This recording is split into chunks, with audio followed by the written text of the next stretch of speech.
anybody who works at the primary level can tell you that there is a growing concern around oral language development skills in young children. And so I wanted to do an exploration into oral storytelling at the K1 level. And I wanted to use, there's two programs I was looking at, vastly different. One is called Story Workshop. It involves a lot of free play, hands-on materials, loose parts, and with the idea being by the end of their play session, they will have created a narrative story that has some kind of cohesive beginning, middle, and end to it. They structured the materials, they've created a setting, they've chosen characters, and it's very free-flowing and high engagement, hands-on, and I really enjoyed that. This second program is entirely at the opposite end of the spectrum. Super, super structured. It's called Brady the Story Braid from Story Grammar Marker. It comes with a puppet, and it's a sequential series of lessons, and it's fully resourced program. This is Brady, and each one of the icons on his legs represent a different element of story. The star is the setting, the heart are the character's feelings, the beads over there represent the sequence of story events. So again, highly, highly structured approach to storytelling. My inquiry really was about, can I create a bridge between these two vastly, vastly different programs? Would they complement one another? Would they cancel each other out? I really didn't know where it was going to go. So it really became a series of what if I try, and experimenting on the students in response to the observations of their play and their storytelling.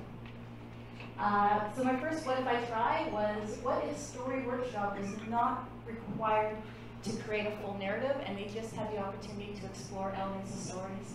And this is Nathan creating a waterfall, and he spent about 40 minutes just taking that blue cloth and building different settings in the forest, a lake, a river, a waterfall.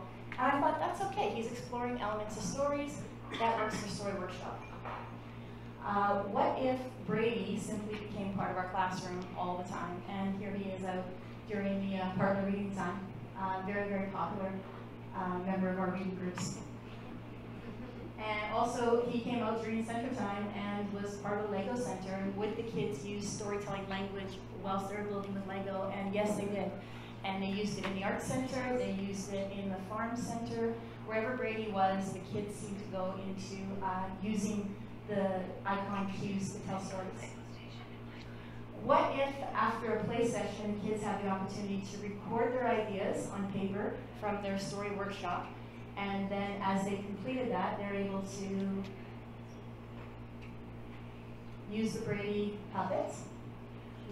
Yeah, use the Brady puppet as a visual criteria that they could go through, look at their story they created in Story Workshop, and make sure that they were including all the elements of the Brady story into their storytelling.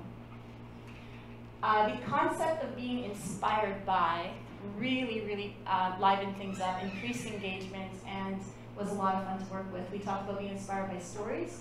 Gingerbread Man became the gingerbread vampire, the gingerbread mouse, the gingerbread everything. And then we started to get really inspired by each other, which led us to create the concept of the story master. And how that works is if a student comes up with a story idea, the other kids recognize them as the story master of that idea, and they can use the idea. And this is a story that a girl wrote as a story master about a hunter coming for a wolf.